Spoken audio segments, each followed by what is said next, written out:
ඔන්න අපි සූ එකට ආවා අපේ චූටි මැණිකට ලස්සන සත්තු පෙන්නන්න. ඉතින් සත්තු වත්තට ආපු කෙනෙක් නම් දන්නවා අපිට සත්තු වත්තේ මුලින්ම බලන්න පුළුවන් මාළුවෝ කියලා. ඉතින් අපි මෙතන එක මාළුවෝ බැලුවා. තව මාළුවෝ බලන්න යන්න කලින් මෝදු සිංහයා පෙන්නනවනේ. ඒත් මෝදු සිංහයාව අද පෙන්නුවේ නැහැ. ඉතින් අපි මාළු බලන්න ආවා. ඉතින් මෙතනදී අපිට බලාගන්න පුළුවන් මාළුන්ට අමතරව මුහුදේ තියෙන මුහුදු පැලෑටි, කොරල් පර වගේ දේවලුත්. ඒ වගේම මුහුදු ජීවීන් අපිට විශේෂයෙන් බලාගන්න පුළුවන්. ස්ටාර් ෆිෂ්ලා, කොරල් බූබාවන්, ඒ වගේ මුහුදු ජීවීන් මේ කොටසදී බලාගන්න පුළුවන්. මේ ඉන්නේ ස්ටාර් ෆිෂ් කෙනෙක්. ඉතින් මේ හැම කෙනෙක්ගෙම නම් මෙතන ගහලා තියෙනවා චූටි බෝඩ් එකක. ඉතින් මං ඒ නම පේන වීඩියෝ එක අරන් නැහැ. නමක් තිබුණා නම් වටිනවා කියලා දැන් හිතෙනවා. ඉතින් එතකොට බලනකොට දන්නවනේ අපි මේ බලන්නේ කාවද කියලා.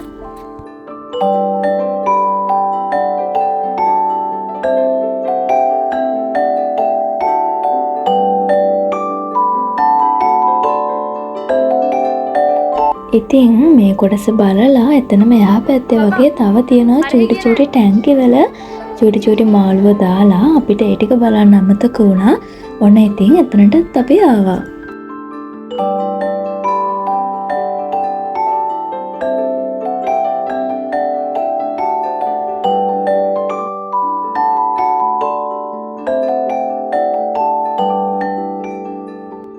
ඔන්න ඉතින් මේ කොටසේ නම් මම මෙයාලගේ නම් පේන්නත් එක්කම වීඩියෝ එක අරන් තියෙනවා.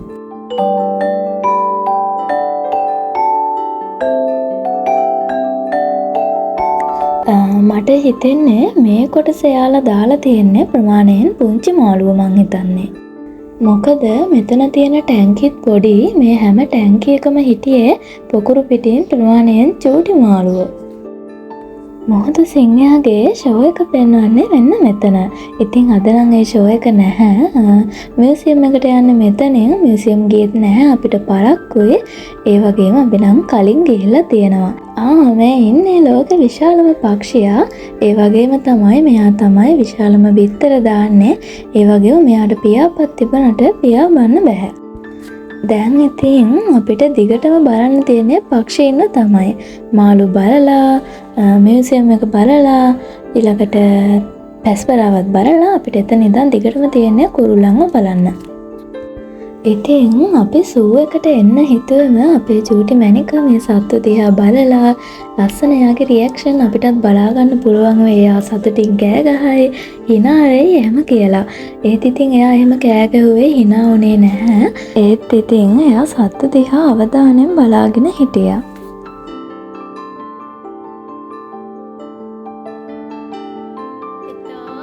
Bak käävä det. Että bak käävä det.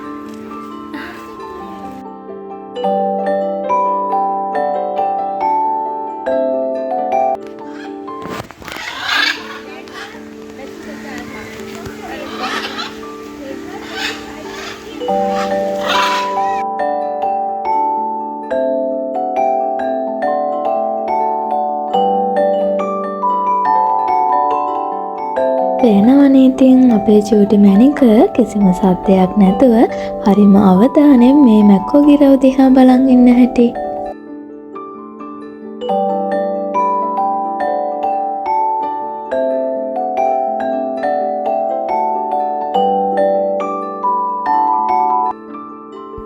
ඔන්න ඉතින් හදිසියේ අඩි 30 කාන්තාරේ නැව බලන්න තමයි අපි මේ යන්නේ.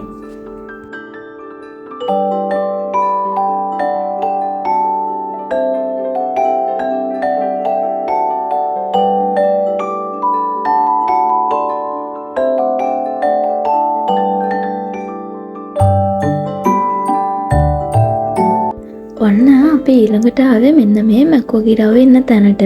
මෙතන ඉඳන් අපිට එයාලට සන්ෆ්ලවර් සීඩ්ස් දෙන්න පුළුවන් අපේ අතේ තියාගෙනම. ඉතින් අපි තුන් දෙනාම එයාලට සන්ෆ්ලවර් සීඩ්ස් දුන්නා. එයාලත් හරිම ආසාවෙන් කෑවා. චූටි මැණිකගේ චූටි අත උඩ තියාගෙනත් අපි එයාලට සන්ෆ්ලවර් සීඩ්ස් දුන්නා.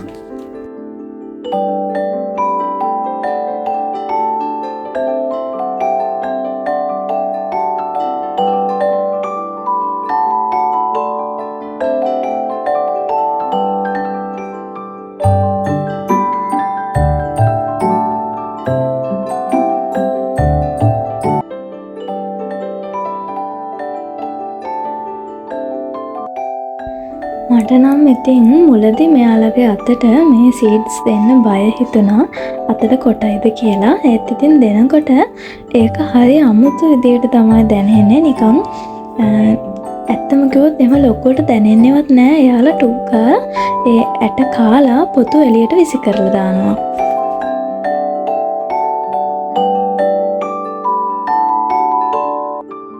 ඉතින් ඔයාලත් මෙයාලට කෑම දෙන්න ආසාවෙන් ඉඳලා ඒත් ටිකක් බයයි වගේ නම් බය වෙන්න එපා. එයාලා අපිට හානියක් කරන්නේ නැහැ. අපි අත උඩින් සීඩ්ස් තියුවම එයාලා මදේ ඇටේ කාල මැද තියෙන පොත්ත එහෙම අපේ අතේ මිතුරු කරනවා. ඉතින් මම බැලුවා ඒ පොතු ටිකක් දීලා එයාලා හොඳට පොතු අඳුරනවා. පොතු කන්නේ නැහැ. එයාලා මද තියෙන ඇට තමයි කන්නේ.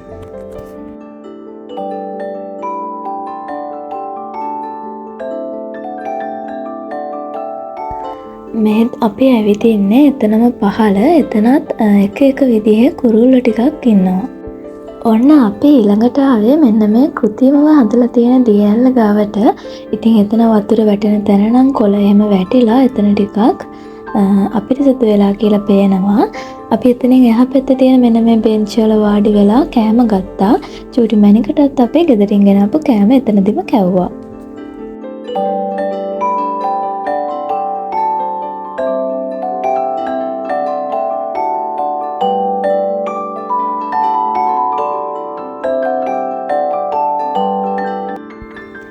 දැන් නම් කුරුල්ල බලලා ඉවරයි. ඔන්න දැන් අපි යන්නේ ටිකක් භයානක සතෙක්ව බලන්න.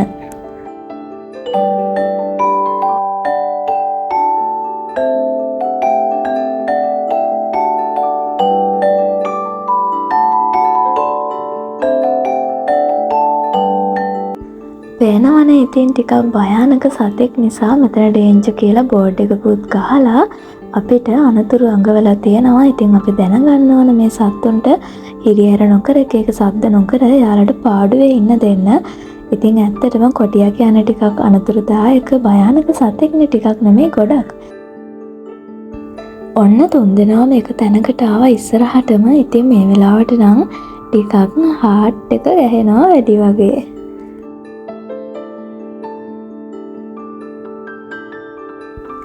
මෙන්න මේ උණහපුළු යාළු වගේ අමුතු ලස්සනක් මම දැක්කා. ඉතින් එයාවත් වීඩියෝ කරගත්තා.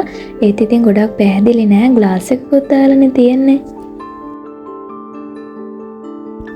ඔන්න අපි ඊළඟට ආවේ මෙන්න මේ ඇත් රජාව බලන්න. ඉතින් ඇත් ගාලා ඉස්සරහ තියෙන මෙන්න මේ බෙන්ච් එකේ වාඩි වෙලා අපි තුන්දෙනා චුට්ටක් නිදහසේ හිටියා. මොකද එක දිගට ඇවිදලා ටිකක් මහන්සි. ඒ වගේම මෙතනට හොඳට හොලඟක් දෙනවා. ඇතාව බල චූටි මැණික එකත් කෝලම් කර කර ටිකක් හිටියා. මං හිතන්නේ තව ඇත්තෝ එහා පැත්තට වෙන්න ඉන්නවා. ඔන්න අපේ මැණිකටත් මෙතන ඇවිදින්න ඕනි වුණා. ඇඳුමේ පටිය ටිකක් තදට තිබුණ නිසා ගෙදරින් එනකොට මං ඒක ලූස් කරා. දැන් ඉතින් ඒක නිතරම වැටෙනවා. එයාට යන්න දෙන්න. අම්මාගේ සංකුත්ති. ටට්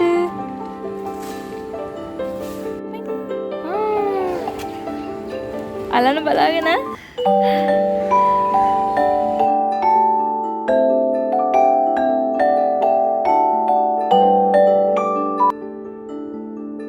මෙන්න මෙයා තනියම කල්පනා කර ඉන්නවා දැකලා මට දුක හිතුණානේ.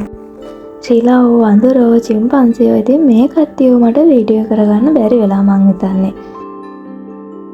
ඔන්න යාළුවත් බලලා එනකොට තමයි අපි දැක්කේ මෙන්න මෙතන අලි ටිකක් නාවනවා. ඉතින් අපි අලි නාවනවත් බලාගෙන හිටියා. මෙතන මේ අලියන්ව බලාගන්න කට්ටිය ඉන්නවනේ.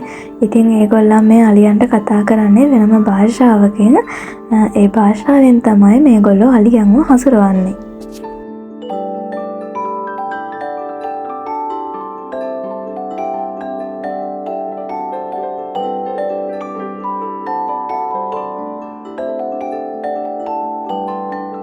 ඉතින් ටික වෙලාවක් යනකොට මෙතන මේ අලි නානවා බලන්න තව කට්ටිය මෙතනට එකතු වුණා.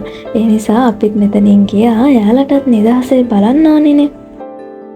මෙතනින් එහා පැත්තට ගිහිල්ලා අපි යනකොට දැක්කා මේ නාවපු අලියන්ව එයාලගේ අදාළ ස්ථානෙට එයාලගේ ගාල වෙත මේ බලා ගන්න කට්ටිය එයාලව අරගෙන යනවා. ඉතින් මේ අලියොත් එයාලව බලා ගන්න කට්ටිය කියන දේ අහලා එයා ඉන්න තැනටම හරියටම ස්ථානගත වෙනවා. අපි හොඳට බලාගෙන හිටියේ.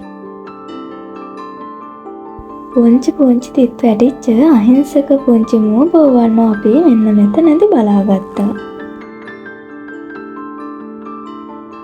මුවන් වගේම ගෝණුන් එන්නෙත් මෙතන තමයි.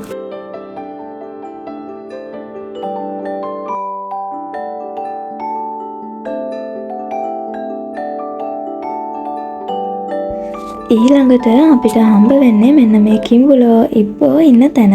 මෙතන පහු කරගෙන ඇතුළට යනකොට සර්පයෝ ඉන්නවා. ඉතින් සර්පයෝ නම් මම වීඩියෝ කළේ නැහැ. මෙන්න මෙයා කුරු කිඹුලෙක්.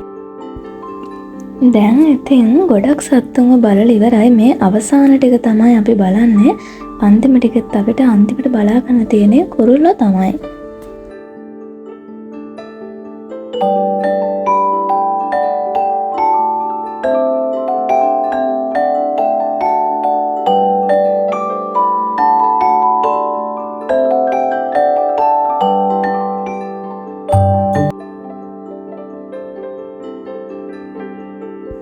බලන්නකො ඉතින් හරිම ලස්සනයි නේද මෙයාලා.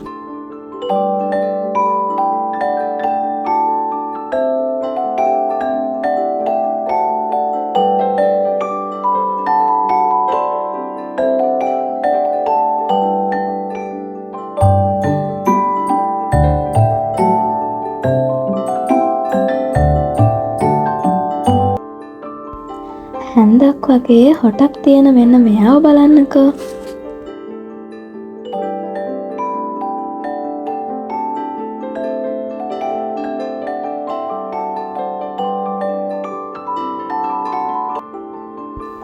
ඔන්න ඉතින් වලහවත් අපිට මෙන්න මේ කොටසදී බලා ගන්න පුළුවන් වුණා.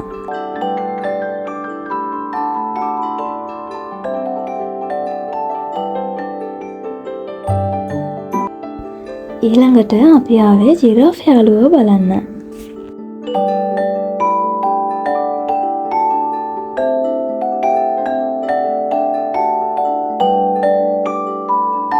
අශ්වයා වීඩියෝ කළා. ඔන්න සීබ්‍රා නම් හිටියේ එයාගේ කූඩුවේ ඇතුළට වෙන්න. කොට්ටන්නේ අම්මට දෙන්න මල. මෙන්න මේ මල් හරිම සුවඳයි යන්නේ. ඉතින් මම පස්සේ තමයි දැනගත්තේ මේ මල් වලට කියන්නේ විහාර ඉත්ත කියලා. ඇත්තටම පූජා භූමියක් වගේම හරිම සුවඳයි මේ මල්.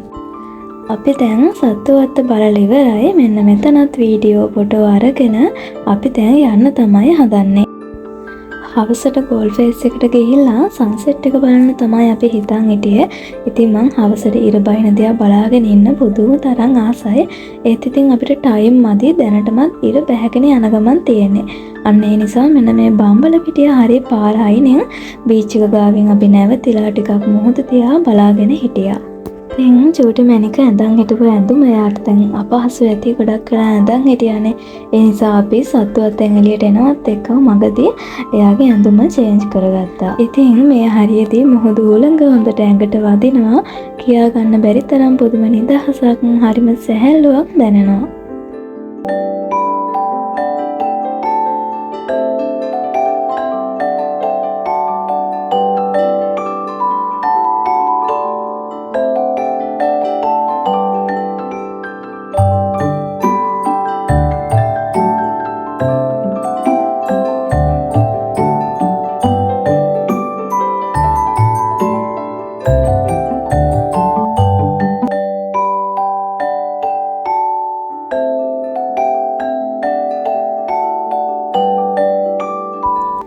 මෙතන ටිකක් වෙලා ඉඳලා තාත්තේ අප්පු ගෝල්ඩ් ෆේස් එක්කන් ගියා. ඒත් ඉතින් වැස්සක් එන්න ගත්ත නිසා අපි ආයෙමත් හැරිලා ආවා. ඔන්න ඉතින් අද vlog එක මේ විදියට අවසන් කරන්නම්. අපි ආයෙමත් දවසක අලුත් වීඩියෝ එකකින් මුණ ගැහමු. එතකන් ඔයාලා හැමෝම සතුටින් පරිස්සමෙන් ඉන්න.